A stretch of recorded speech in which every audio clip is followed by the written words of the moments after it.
Selam aleyküm sağol seyirciler. Haberler vakti geldi. Bugünün esas hadiselerine hakkında bizim muhbirlerimiz tarif ettim. Bugün programımızda. Ulu Vatan Jenkanın iştirakçısı Sovet Birliği'nin iki defa Karaman Amithan Sultan Doğan'ın 97 yılına bağışlanğan bayram tedbirler Alupka'da ve Kefe'de geçti. Bugün Yarımadamızın paytaxtında biznesmenler için bedava meslihat merkezi açıldı. Akmejit'te Kırım Yehudilerinin Ravvini inaugurasiya merasimini geçti. Yollar ve yağmur kanalizatsiyalar olmagan Akmejit'nin eski şehir dep adlangan kısmının sakinlerini çok yıldan beri rahatsızlay. Bu mesele çözülecek mi? Halklar Birdemligi kuni arifesinde Kırım Cumhuriyeti'nin başı Sergey Aksyonov ictimai ağlarda flashmob yarattı. O eposu istegenlerge birdemlik olar için ne demektir degen sualge cevap vermege tavsiye etti. Böyle postlarını yazganda "Мы едины" ve Kırım hashtaglerini kullanmak gerek. İctimai ağlarda Kırım yolbaşçısı kayıt etti ki, onun için Yarımada sakinleri birdemliginin esas numunesi bu Kırım baredir. O çeşit millet ve çeşit yaşlı Kırım sakinleri birleştirdi. Birdemliknin da bir timsali Aksionov'nun fikrine göre bu Kırım köpürü. Ona şimdi bütün Rusya kuram. Hatırlatamız, halklar Birdemligi kuni Rusya'da noyabrının 4'ünde kayıt etili. Bundan gari Kırım yolbaşçısı Sergey Aksyonov hükümlerinin kabulü için alıngan talonlar sistemasını yok etmekine havale etti. Gelecek Cuma günü Kırım'ın sağlık saqlav nazarı Aleksandr Ivanovich Galenko talonlar sisteması yok etülüvü boyunca planını taqdim etmek gerek.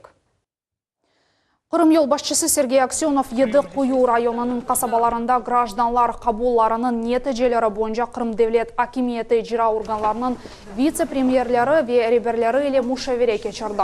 Cumhuriyet başı memurlarının dikkatini grajdanlar müracaatları, nakliye meseleleri ve kızdıruf gibi meselelerge ayrıca celp etti. Мы выслушали все предложения, жалобы, критику справедливую, то есть в адрес различных органов власти, различных структур.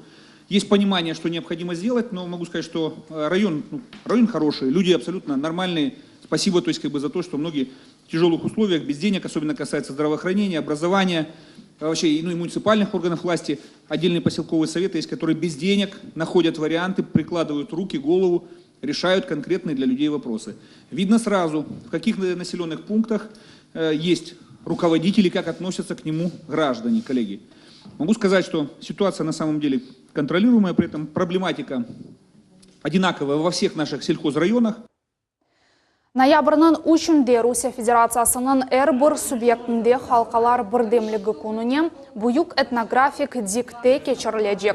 Kırım Cumhuriyeti'nde böyle 58 meydan olacak. Devlet Milletler Ara Komitetinde milletler işleri boyunca regional bölüklerinin vekilleri ile beraberlikte aksiya geçirilüğünün tertibini müzakere ettiler. Dikte etnografik bilgiler seviyesine kıymet kesmege imkan verecek ve 30 metin suallerinden ibaret olacak.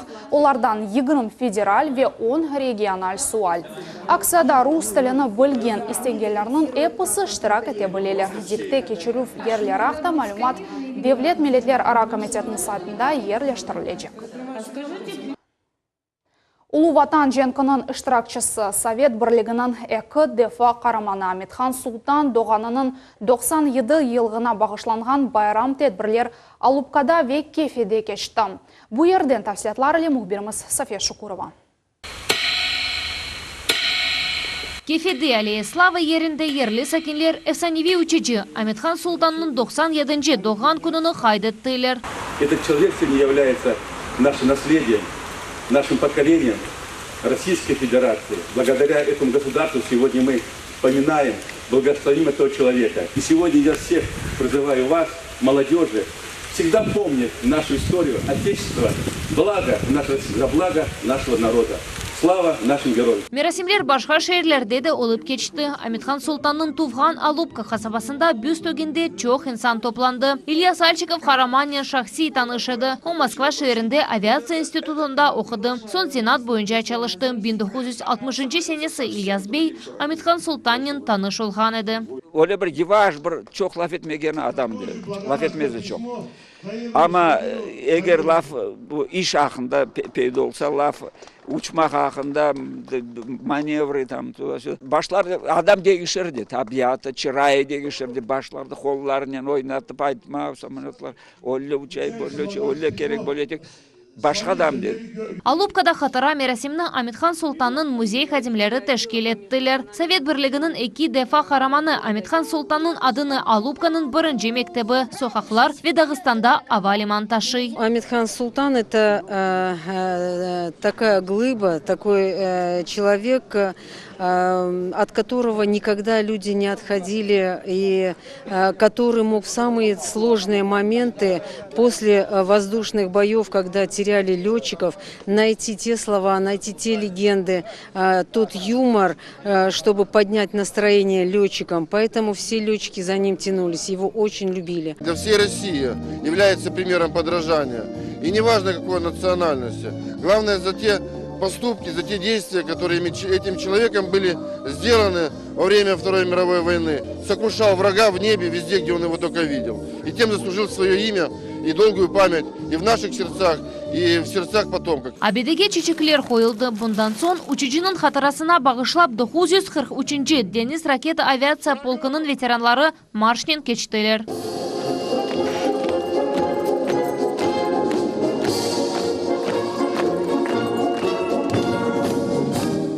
Мерасимден сон Эркес музейге давет етілді. Анда Аметханның Арби ve Өмір yolu adlı daimi çalışkan sergi taqdim etildi. Sefiye Şukurova, Ivan Evdokimov, Yuriy Dayneko, Millet üçün. Yollar ve yağmur kanalizatsiyalar olmağan Ahmetjit'nin eski şehir dep adlanған kısmının sakinleri çok yıldan beri rahatsızlay. Paytaxtның bu kısmında olған meseleler ne vakit çözülecegini muhbirimiz Sefiye Şukurova sorab bildi. Ахмеджит, Эскишehir, артиллерийская, перевальная, братская сохақларының сәкенлері канализация олмағаны себебінден мұнда қиналалар. Чоқысыларда канализация ағлар елға чыға. Игорь Мерешниченко айта ки, қомшылар оны сувнен боғалар. Өзі өсе черке сув үшін мақсус чуқур қазды. Оны бошатмақ үшін пара төлей. Она разы. Бұл елны пүсірлетмектен яқшыдыр. Пользуйся, вырый яму, приедут специально обученные люди, и все это уберут после тебя. А улицу кто уберет? Машина или кечмек мұнда бір имтиандыр. Жаяв кетмек есе енгілдігіл. Сәкінлер дефалар жакимеетке мұражат еткен еділер. Нетижесіз. В каждом доме выведена сюда вся канализация. Но это вот каждую дырку вот эту забить, и вот этого не будет. Зимой глыбы, машина буксует, летом пройти нельзя, вон идет, потому что нету канализации центральной у нас. Если машина идет, не знаешь, куда спрятаться от этой машины, потому что в лужу попадает колесами, и все на тебя, это вся параша, грубо выражаясь. Везде кругом льется, и пройти невозможно, абсолютно. Не только ж проехать, ну, с коляской, с детьми мы ходим. Дети вообще не могут даже пройтись, гулять. Я на танцы хожу и в школу. Я уже не могу, у меня по дому уже грязно становится от этой обуви. Потому что вся улица грязная, не могу я уже ходить. Мне уже как-то надо обходить, что ли. Но не могу, потому что я тороплюсь, мне приходится так обходить. Я уже не знаю, что делать. Бутон арамох йогахай. Уге аханны yorunda onu машина бавар кече алмай, yoğardan yura алмай бавар. Кішкене бавар қорқавар юрмеге, абундан мусор токелер, черкеплер аха, кенефлерін черкеплері. Кішкене бава чықвар юре азбарда.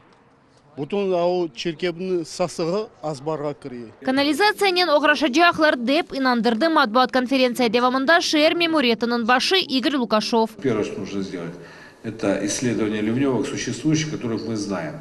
Второе, провести, нанести на карту электронно, просто в графическом виде вообще все ливневки, которые есть в городе Симферополе. Третье, сделать концепцию развития ливневок. И четвертое, скажем, математически обосновать, как она будет работать. Вот эта система, мы ее обязательно должны сделать. Вопросы качества и сохранности дорог от ливневок тоже зависят. Ахмеджит кележек вақытта денешеджек. Казан шеры яхшы мисаль, дей шер башы. В старом городе, который сегодня толком канализации не имеет, откуда они берут воду, тоже никто не знает. То есть сегодня водоканал спросил в старом городе, где у вас такие сети идут, они точно не скажут. Вот, потом отопление, разные другие вопросы. улицы, они вот такие все кривые, сделаны неправильно, не расширены. Это все нужно в комплексе рассматривать. Именно так мы и будем делать. 15 лет назад, начиная с Казани, это уже были улочки, какие-то моменты. Сегодня это самый один из красивейших городов Российской Федерации. Там сегодня нет ни мафов каких-то, ничего. Там большие проспекты, большие общественные пространства, парки, скверы. Мое видение такое должно быть. Сәкенлерге есе тек беклемек ве шер башының вәделеріне инанмақ қала. София Шукурова, Иван Евдокимов, Миллет үшін. Әндіден башлап Қырымнан иш адамлары бедава адлеви ярдым ала білелер. Бүгін Ярамадамазының пайтақтында бизнесменлер үшін бедава мәслихат меркезі açıldı. Аплодисменты! Громкие овации!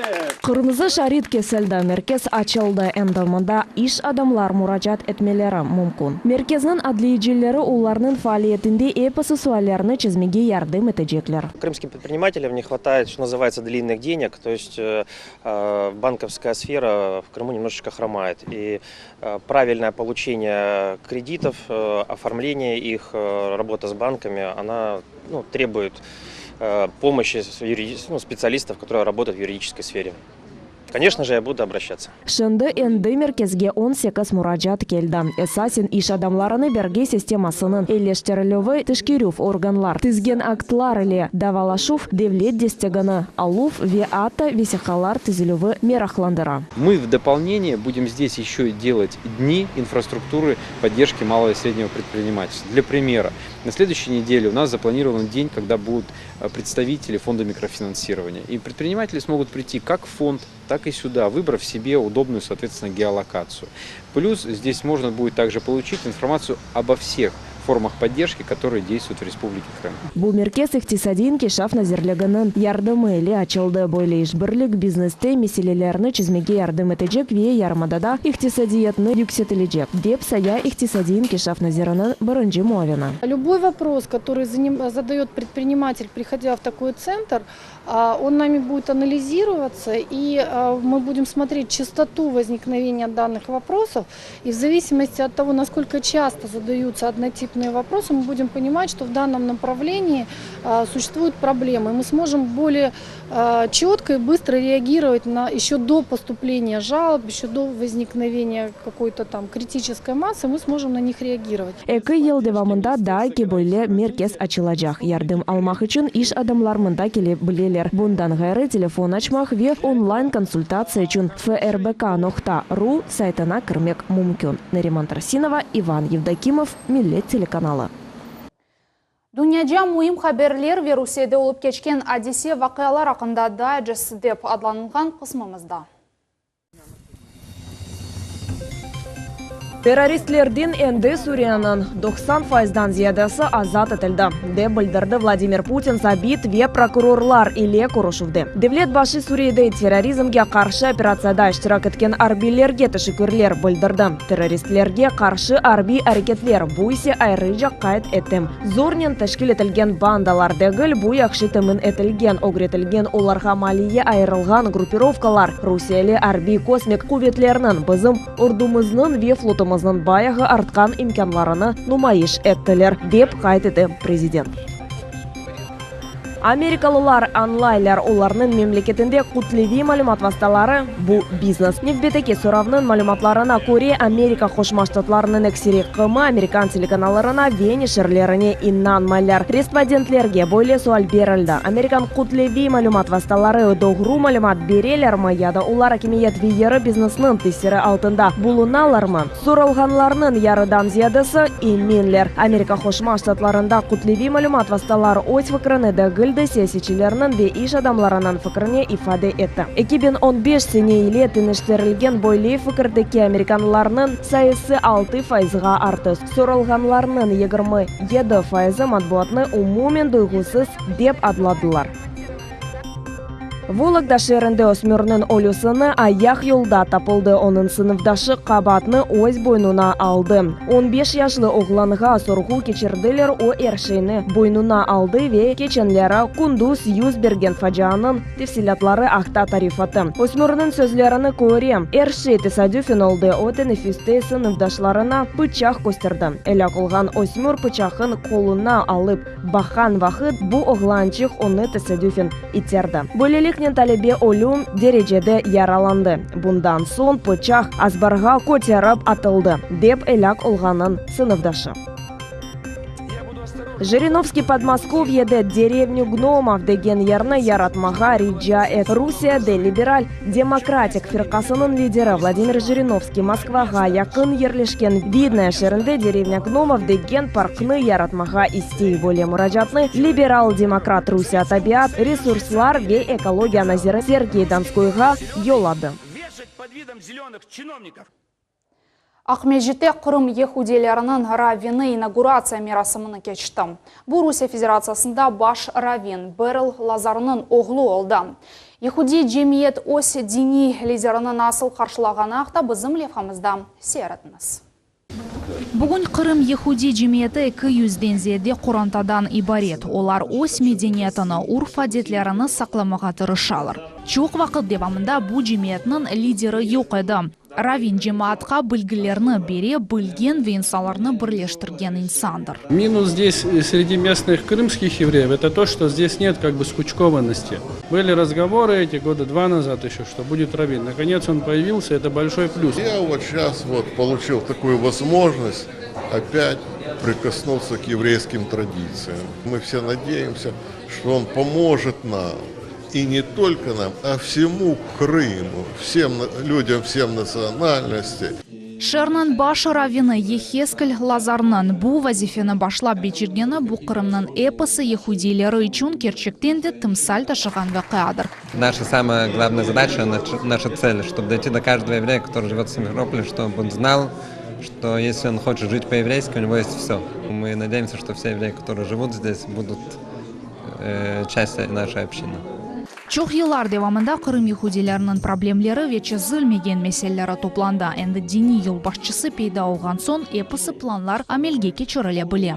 Хочется пожелать ему, конечно, больших успехов, чтобы с его приходом развивалась община, чтобы с его приходом мы могли закончить наш еврейский общинный центр, чтобы у нас появилась своя синагога. И я очень надеюсь, что главный раввин Симферополя, молодой Ехескель Лазар, станет главным раввином Республики Крым. Ехескель Лазар якын вақытта өз халқыны бірлештірмеге планлаштыра. Ехуди тасылны доғру елға қоймақ ве милли меркез açmaq. Bu огде тұрған мақсадлар. Лиля Виджат, Магомед Нестуров, Миллет үшін. Дервиза байрамы ән севімлі Қырым-татар халық байрамларындан бірідір. Бұл күн адетін же көз башлануыны ве берекет топланып беткенini ifade ете. Витоша бала бақшасында бұл байрамға иджади тарафтан янаштылар. Байрам чешіт милетлерге менсу балалар үшін açıq. Эпосы топланғанлар үшін тербиежілер чешіт оңлар или мераклы egленже программаны азырладылар. Байрамнан мақсады дослық, самимей, ейі қомшылық медениеті олды. Бөлет әдбірлер бірінші невбетте милетлер ара мұнасебетлер пекітілуіне Қырым-татар медениетінің инкишафына доғыртыла. Тек бір халқының хұссетлеріні дегілді, қалған халқларының урф-адетлеріні нумайыш этмек. Главная цель – это культура добрососедства. Самая главная цель – сплоченность, дружба, открытость, что мы показываем, что в культуре и крымско-татарского народа есть вот такие качества. И мы делаем акцент не только на одной культуре, у нас просто проходит еще метод объединения. И наш проект, в общем, на все 3 национальности взяли в основном. Это крымские татары, украинцы и русские. Бөлелікнен янымыз сонына етін мен сізге яқшамлар тілейім. Евлеріңізге дайма хабарлар келсін. Біз үлі олыңыз.